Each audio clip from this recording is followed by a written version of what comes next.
Hi friends, welcome to Deepika reviews. Lakshmi నివాసం upcoming ఎపిసోడ్లో ఏం జరగబోతుందో తెలుసుకోవాలనుకుంటున్నారా? అయితే ఛానల్ను సబ్స్క్రైబ్ చేసుకుని సపోర్ట్ చేయడం మర్చిపోకండి. జాను చెప్పకుండా ఎక్కడికి వెళ్ళింది? వెళ్ళింది. కనీసం నేను ఫోన్ చేస్తే లిఫ్ట్ అయినా చెయ్యాలి కదా అని చెప్పి జయనందన్ ఇరిటేట్ అవుతూ ఉంటాడు. అప్పుడే జయనందన్ ఫోన్ రింగ్ అవుతూ ఉంటుంది. జాను జాను జాను అని చెప్పి పాకెట్లో నుంచి ఫోన్ తీసుకొని చూస్తాడు. అప్పుడు తన పిఏ నెంబర్ కనిపిస్తూ ఉంటుంది. వీడేంటి ఈ సమయంలో ఫోన్ చేస్తున్నాడు అని జయనందన్ మనసులో అనుకొని ఫోన్ లిఫ్ట్ చేస్తాడు. సార్, మీరు ఈరోజు మర్చిపోయారా సార్ అని చెప్పి పిఏ అడుగుతూ ఉంటాడు. ఈరోజు ఏంటి? ఏం మర్చిపోయాను అని జయనందన్ అడుగుతూ ఉంటాడు.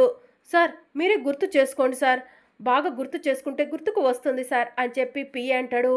నేను అసలే టెన్షన్లో ఉన్నాను, ఏం మర్చిపోయానో చెప్పు అని జయనందన్ తన పిఏని అడుగుతూ ఉంటాడు. సార్, ఈరోజు నా పుట్టినరోజు సార్, పుట్టినరోజుని మీరు మర్చిపోయారు సార్ అని చెప్పి పిఏ చెప్తూ ఉంటాడు. అబ్బా అని చెప్పి జయనందన్ ఇరిటేట్ అయ్యి, ఓ ఈరోజు నీ పుట్టినరోజు కదా, నీకు సర్ప్రైజ్ గిఫ్ట్ ఇస్తాను, ఇంటికి వచ్చే అని చెప్పి జయనందన్ అంటాడు. సర్ప్రైజ్ గిఫ్టా? మీరు నిజంగా దేవుడు సార్, మీ కింద పనిచేసే పియ్యకు కూడా సర్ప్రైజ్లు ఇస్తా అంటున్నారు అని చెప్పి పియ్య అంటాడు. ఇక్కడికి వచ్చిన తర్వాత గిఫ్ట్ తీసుకున్న తర్వాత నేను దేవుణ్ణో కాదో చెప్దు కానీ ఇంటికి రా అని జయనందన్ అంటాడు. 2 నిమిషాల్లో మీ కళ్ళ ముందు ఉంటాను సార్ అని చెప్పి పిఏ ఫోన్ కట్ చేస్తాడు. రారా, ఇంటికి రా, నీ బర్త్డేకి నేను సర్ప్రైజ్ ఎలా ఇస్తానో చూద్దు గాని అని చెప్పి జయనందన్ మనసులో అనుకుంటూ ఉంటాడు. జాను, ఎక్కడికి వెళ్ళావు? కనీసం ఒక ఫోన్ అయినా చెయ్యి జాను, నీకోసం నేను టెన్షన్ పడుతున్నాను జాను అని చెప్పి జయనందన్ మనసులో అనుకుంటూ ఉంటాడు. ఇక మరోవైపు సిద్ధు, తులసి, జాను ఖుషీని తీసుకొని రూమ్లోకి వెళ్తాడు. బావగారు థ్యాంక్ యూ అని చెప్పి జాను అంటుంది. ఎందుకు జాను అని సిద్ధు అడుగుతూ ఉంటాడు. ప్రతి విషయంలో అక్కకి సపోర్టుగా ఉంటున్నారు, మీ సపోర్ట్ లేకపోతే మా అక్క ఏమైపోయేదో అని చెప్పి జాను అంటుంది. తులసి నా భార్య, తులసికి ఈ ఇంట్లో ఎలాంటి అవమానం జరగకుండా చూసుకోవాల్సిన బాధ్యత నాపై ఉంది అని చెప్పి సిద్ధు అంటాడు. అందుకే థ్యాంక్స్ చెప్పాను బావగారు అని చెప్పి జాను అంటుంది. సరే, ఈ విషయం కాసేపు పక్కన పెడదాము. ముందు మనం ఆలోచించాల్సింది అత్తయ్య మామయ్య గురించి. మనకి ఎక్కువ సమయం లేదు జాను, 24 గంటలో సాక్ష్యాలు ఆధారాలు సంపాదించాలి. నా హెల్ప్ ఏది కావాలన్నా చేస్తాను. అత్తయ్య మామయ్య ఏ తప్పు చేయలేదని నాకు తెలుసు, కానీ మా ఇంట్లో వాళ్ళు ఎంత చెప్పినా కూడా వినిపించుకునే పరిస్థితిలో లేరు. ఆ కనిష్క అగ్నికి ఆజ్యం పోస్తున్నట్టు మా ఇంట్లో వాళ్ళందరినీ రెచ్చగొడుతుంది. ఆ కనిష్క మాటలు వినే ఇంట్లో వాళ్ళందరూ కూడా ఇలా తులసిపై, లక్ష్మక్క వాళ్ళపై కక్ష సాధింపు చేస్తున్నారు అని చెప్పి సిద్ధు అంటాడు. అసలు అమ్మ నాన్న ఏ తప్పు చేయలేదని ఎలా నిరూపించాలో అర్థం కావట్లేదు బావగారు అని చెప్పి జాను అంటుంది. జాను, అనవసరంగా కంగారు పడద్దు, ఆలోచిస్తే తప్పకుండా సమస్యకు సొల్యూషన్ దొరుకుతుంది అని చెప్పి తులసి అంటుంది. తులసి చెప్పింది కరెక్ట్ జాను, ఆలోచించండి, ఖచ్చితంగా సమస్యకు సొల్యూషన్ దొరుకుతుంది. నా హెల్ప్ ఏం కావాలన్నా చేస్తాను అని చెప్పి సిద్ధు అంటాడు. సరే బావగారు అని చెప్పి జాను అంటుంది. ఖుషి, మన ఇద్దరం కాసేపు అలా బయటికి వెళ్దాందా, అక్క చెల్లెళ్ళిద్దరూ కొంచెం సేపు ఆలోచిస్తారు అని చెప్పి సిద్ధు అంటాడు. సరే ఫ్రెండు అని చెప్పి ఖుషి, సిద్ధు ఇద్దరూ కలిసి గార్డెన్లోకి వెళ్తారు. ఇక మరోవైపు తులసి, జాను ఇద్దరు కూడా కూర్చొని ఉంటారు. అక్క, పులిహోర అమ్మ ఇక్కడికి ఎలా పంపించింది అని జాను అడుగుతూ ఉంటుంది. భగిని హస్త భోజనానికి అన్నయ్యలను, వాణి వదినను పిలిచాను కదా జాను, వాణి వదిన ఇక్కడికి వస్తుంటే వాణి వదినకిచ్చి పులిహోర అమ్మ పంపించింది అని చెప్పి తులసి చెప్తుంది. ఒకసారి వాణి వదినకు ఫోన్ చేసి ఇవ్వక్క అని చెప్పి జాను అంటుంది. ఇక తులసి వాణికి ఫోన్ చేసి జానుకి ఇస్తుంది. తులసి, ఏంటి ఫోన్ చేశావు అని వాణి అడుగుతూ ఉంటుంది. వదిన, నేను తులసిని కాదు జానుని, అమ్మ నాన్న ఏ తప్పు చేయలేదని నిరూపించడం కోసం సాక్ష్యాలు వెతుకుతున్నాము. ఆ రోజు అమ్మ తన చేతులతో తయారు చేసి పులిహోరను నీకే ఇచ్చిందా వదిన అని చెప్పి జాను అడుగుతూ ఉంటుంది. అవును జాను అని చెప్పి వాణి చెప్తుంది. మరి నువ్వు డైరెక్ట్గా తీసుకొచ్చి తులసి అక్కకే ఇచ్చావా, లేకపోతే ఇంకెక్కడైనా పెట్టి వేరే పని ఏదైనా చూసుకున్నావా వదిన అని జాను అడుగుతూ ఉంటుంది. జాను, నేను ఎక్కడ పులిహోరను పెట్టలేదు, డైరెక్ట్గా తీసుకొచ్చి తులసి చేతికే ఇచ్చాను అని చెప్పి వాణి చెప్తూ ఉంటుంది. సరే వదిన, నేను మళ్ళీ ఫోన్ చేస్తాను అని చెప్పి జాను ఫోన్ కట్ చేస్తుంది. అక్క, పులిహోర వదిన నీకు ఇచ్చిన తర్వాత నువ్వు కీర్తి వదినకు పెట్టడానికి అరగంట సమయం పట్టిందని కోర్టులో చెప్పావు. ఆ అరగంట పులిహోర ఎక్కడ పెట్టావక్క అని చెప్పి జాను అడుగుతూ ఉంటుంది. ఇంకెక్కడ పెడతాను జాను, కిచెన్లోనే పెట్టాను అని చెప్పి తులసి అంటుంది. అయితే పాయిజన్ కలిపింది ఇంట్లోనే అయి ఉంటే కనుక ఖచ్చితంగా దానికి సంబంధించిన ఆధారాలు కిచెన్లో దొరుకుతాయక్క, పద వెళ్ళి వెతుకుదాం అని చెప్పి జాను అంటుంది. ఇక మరోవైపు కనిష్క, ఈ అక్క చెల్లెళ్ళు ఏం చేస్తున్నారో సాక్ష్యాలు తీసుకొస్తామని 24 గంటల సమయం కావాలని జడ్జి గారిని అడిగారు. 24 గంటల్లో వీళ్ళు ఎలాంటి సాక్ష్యం తీసుకొస్తారు? పాయిజన్ బాటిల్ బయట విసిరేశాను, నేను పాయిజన్ తీసుకురావటం ఎక్కడ ఎవరూ చూడలేదు, మరి వీళ్ళకు పాయిజన్ నేనే కలిపానని ఎలా తెలుస్తుంది, నన్ను ఎలా పట్టుకుంటారు అని చెప్పి కనిష్క ఆలోచిస్తూ ఉంటుంది. ఏదో వీళ్ళు టైంపాస్ కోసం సమయం అడిగారే కానీ వీళ్ళు ఎట్టి పరిస్థితిలో సాక్ష్యం తీసుకురాలేవరు, వాళ్ళను నిర్దోషులుగా బయటికి తీసుకురాలేవరు అని చెప్పి కనిష్క మనసులో అనుకుంటూ ఉంటుంది. ఇక మరోవైపు జాను తులసి ఇద్దరు కలిసి కిచెన్లోకి వెళ్తారు. జాను, ఆ రోజు పులిహోరను ఇక్కడే పెట్టాను అని చెప్పి తులసి అంటుంది. ఇక కిచెన్ అంతా కూడా వెతుకుతూ ఉంటారు.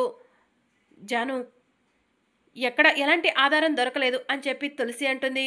నాకు కూడా ఎలాంటి ఆధారం దొరకలేదక్క అని చెప్పి జాను అంటుంది. కానీ అక్క, కిచెన్లోకి ఎక్కడి నుంచో బ్యాడ్ స్మెల్ వస్తుందక్క అని చెప్పి జాను అంటుంది. అవును జాను, నాకు కూడా అదే అనిపిస్తుంది అని చెప్పి తులసి అంటుంది. అలా వెళ్తే అంతా గార్డెన్ అనుకుంటా, గార్డెన్లో ఒకసారి చెక్ చేద్దాం పదక్క, ఏదైనా ఆధారం దొరుకుతుందేమో అని చెప్పి జాను అంటుంది. ఇక జాను తులసి ఇద్దరూ కలిసి గార్డెన్లోకి వెళ్తారు. బ్యాడ్ స్మెల్ ఇక్కడి నుంచే వస్తుంది అని చెప్పి జాను చుట్టూ అంతా చూస్తూ ఉంటుంది. అక్కడ ఎలుక చచ్చిపోయి కనిపిస్తుంది. ఇదేంటక్క, ఎలుక చచ్చిపోయింది, ఎలుకల మందేమైనా పెట్టారా ఏంటి అని చెప్పి జాను అడుగుతూ ఉంటుంది. అలాంటిదేం లేదు జాను అని చెప్పి తులసి అంటుంది. మరి ఎలుక ఎందుకు చచ్చిపోయినట్టు అని చెప్పి జాను చుట్టూ అంతా వెతుకుతూ ఉంటుంది. అక్కడ పాయిజన్ బాటిల్ కనిపిస్తూ ఉంటుంది. అక్క, ఒకసారి ఇలారా, ఇటు చూడు అని చెప్పి జాను అంటుంది. జాను, ఏంటి బాటిల్ అని చెప్పి తులసి బాటిల్ని తన చేతిలోకి తీసుకొని స్మెల్ చూస్తుంది. పాయిజన్ స్మెల్ వస్తూ ఉంటుంది. జాను, ఇది పాయిజన్ బాటిల్ అని చెప్పి తులసి అంటుంది. అక్క, ఇక్కడ ఎలుక చచ్చిపోయింది కూడా ఈ పాయిజన్ టేస్ట్ చేసే అని చెప్పి జాను అంటుంది. అవును జాను అని చెప్పి తులసి అంటుంది. పాయిజన్ బాటిల్ ఇక్కడ ఉందంటే ఖచ్చితంగా ఆ రోజు పులిహోరలో పాయిజన్ కలిపింది ఈ ఇంట్లోనే, ఈ కిచెన్లో నుంచే పాయిజన్ పులిహోరలో కలిపి బాటిల్ ఎవరికి కనిపించకుండా గార్డెన్లోకి విసిరేసినట్టున్నారక్క అని చెప్పి జాను అంటుంది.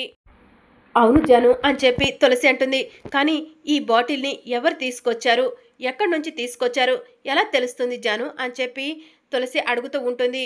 ఈ బాటిల్ ఏ షాప్లో కొన్నారో తెలుసుకుంటే ఖచ్చితంగా ఎవరు కొన్నారో తెలుసుకోవచ్చక్క అని చెప్పి జాను అంటుంది. సరే జాను, ఈ బాటిల్ని ఏ షాప్లో కొన్నారో తెలుసుకునే ప్రయత్నం చేస్తాను అని చెప్పి తులసి అంటుంది.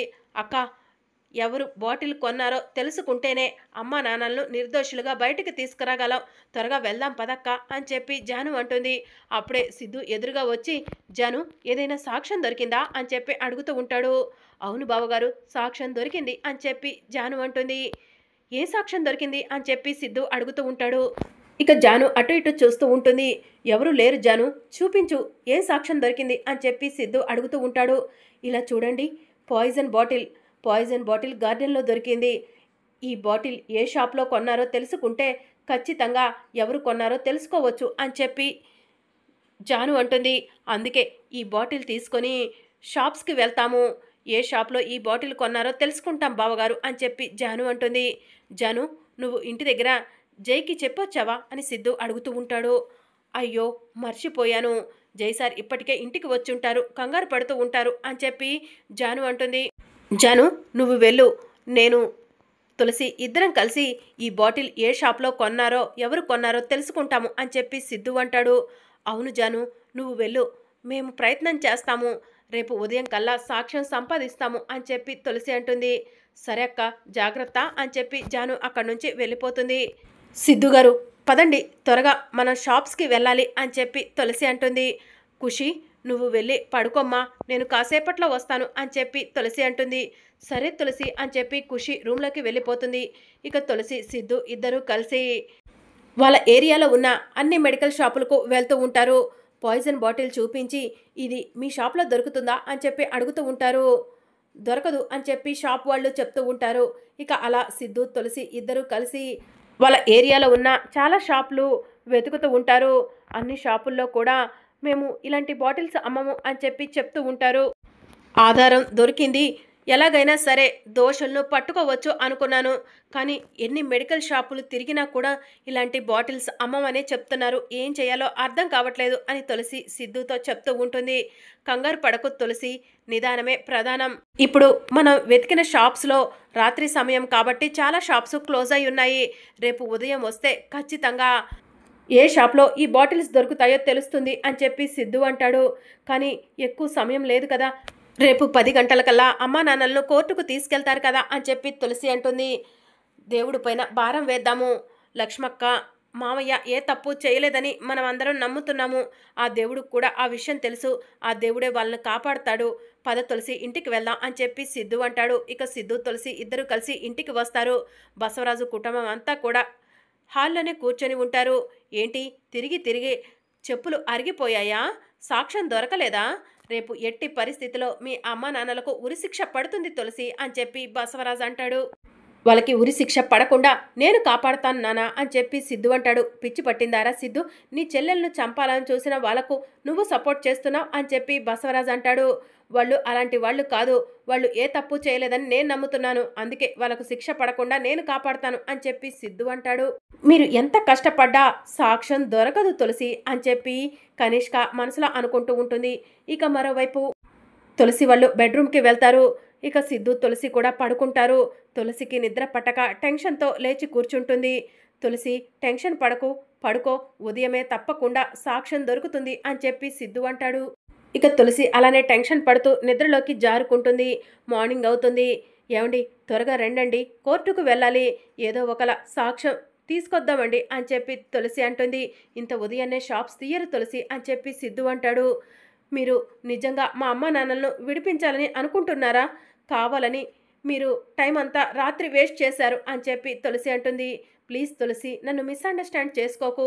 ఖచ్చితంగా నేను నిన్ను షాప్ దగ్గరికి తీసుకెళ్తాను. కానీ ఇంత ఉదయమే మెడికల్ షాప్స్ ఎవరు తెరుస్తారు చెప్పు అని చెప్పి సిద్ధు అంటాడు. ఇక మరోవైపు అందరూ కూడా కోర్టు దగ్గరకు వెళ్ళిపోతారు. సిద్ధు తులసి తెలిసిన షాప్స్ దగ్గరకు వెళ్ళి పాయిజన్ బాటిల్ గురించి ఆరా తీస్తూ ఉంటారు. ఆఖరిగా ఒక షాప్లో ఈ పాయిజన్ బాటిల్ మా షాప్లో దొరుకుతుంది, ఈ బాటిల్ అమ్మింది కూడా నేనే అని చెప్పి చెప్తూ ఉంటాడు. మీరు చెప్పేది నిజమా అని సిద్ధు అడుగుతూ ఉంటాడు. అవును సార్, ఈ బాటిల్ అమ్మింది నేనే అని చెప్పి షాప్ అతను చెప్పడంతో ఎవరు కొనుక్కెళ్లారో చెప్పగలరా అని తులసి అడుగుతూ ఉంటుంది. ఒక లేడీ, ఎవరన్నది మాకు తెలీదు అని షాప్ అతను చెప్తూ ఉంటాడు. లేడీయా అని చెప్పి సిద్ధు అడుగుతూ ఉంటాడు. అవును సార్, లేడీయే అని షాప్ అతను చెప్పడంతో ఆ అమ్మాయిని గుర్తుపడతారా అని చెప్పి సిద్ధు అడుగుతూ ఉంటాడు. తప్పకుండా గుర్తుపడతాను అని చెప్పి షాప్ అతను చెప్పడంతో సిద్ధు తన ఫ్యామిలీ మెంబర్స్ అందరి ఫోటోలను కూడా షాప్ అతనికి చూపిస్తూ ఉంటాడు. అందరి ఫోటోలు చూసి షాప్ అతను వీళ్ళెవరూ కూడా నా షాప్లో పాయిజన్ బాటిల్ కొనుక్కెళ్ళలేదు అని చెప్పి చెప్తూ ఉంటాడు. ఏమండి ఒక్కసారి కనిష్క ఫోటో చూపించండి అని చెప్పి తులసి అంటుంది. ఇక సిద్ధు కనిష్క ఫోటోని షాప్ అతనికి చూపించగానే అవును సార్, ఈ అమ్మాయే ఆ రోజు పాయిజన్ బాటిల్ కొనుక్కెళ్ళింది అని చెప్పి షాప్ అతను చెప్తూ ఉంటాడు. ఇక తులసి సిద్ధు ఇద్దరు కూడా షాక్ అవుతారు. మీరు ఈ అమ్మాయే పాయిజన్ బాటిల్ కొనుక్కెళ్ళిందని కోర్టులో చెప్తారా అని సిద్ధు అడుగుతూ ఉంటాడు. తప్పకుండా సార్ అని చెప్పి షాప్ అతను చెప్తూ ఉంటాడు. ఇక తులసి సిద్ధు ఇద్దరూ కలిసి షాప్ అతన్ని తీసుకొని కోర్టు దగ్గరకు వెళ్తారు. అప్పటికే లక్ష్మీ సేనయ్యలను బోనులో నుంచోబెడతారు. లాయర్ లేచి నుంచొని వీళ్ళు కోర్టు వారి సమయాన్ని వృధా చేయాలని చూస్తున్నారు జడ్జి గారు అని చెప్పి చెప్తూ ఉంటారు. లేదు జడ్జి గారు, సాక్ష్యం ఆధారం అన్నీ తీసుకొచ్చాను అని చెప్పి తులసి సిద్ధు చెప్తూ ఉంటారు. ఏంటి సాక్ష్యం ఆధారం తీసుకొచ్చారా అని చెప్పి అడుగుతూ ఉంటే అవును, పాయిజన్ బాటిల్ అమ్మింది ఇతనే, అమ్మింది ఈ కనిష్కకు అని చెప్పి తులసి చెప్తూ ఉంటుంది. ఇక కనిష్క షాకింగ్గా చూస్తూ ఉంటుంది. అసలేం జరిగిందో వివరంగా చెప్తారా అని చెప్పి జడ్జి గారు అడుగుతూ ఉంటారు. ఇక షాప్ అతను జరిగిందంతా కూడా వివరంగా జడ్జి గారికి చెప్తూ ఉంటారు. ఇక జడ్జి గారు పులిహోరలో పాయిజన్ కలిపింది కనిష్క అని నిరూపించడం జరిగింది కాబట్టి కనిష్కకు 7 సంవత్సరాలు జైలు శిక్ష విధించడం అయింది అని చెప్పి చెప్తూ ఉంటారు. జడ్జి గారు నేనే తప్పు చేయలేదు అని చెప్పి కనిష్క అంటూ ఉంటుంది. మరి అప్కమింగ్ ఎపిసోడ్లో ఏం జరగనుందో తెలుసుకోవాలనుకుంటున్నారా? అయితే ఛానల్ను సబ్స్క్రైబ్ చేసుకొని సపోర్ట్ చేయడం మర్చిపోకండి. Thank you for watching.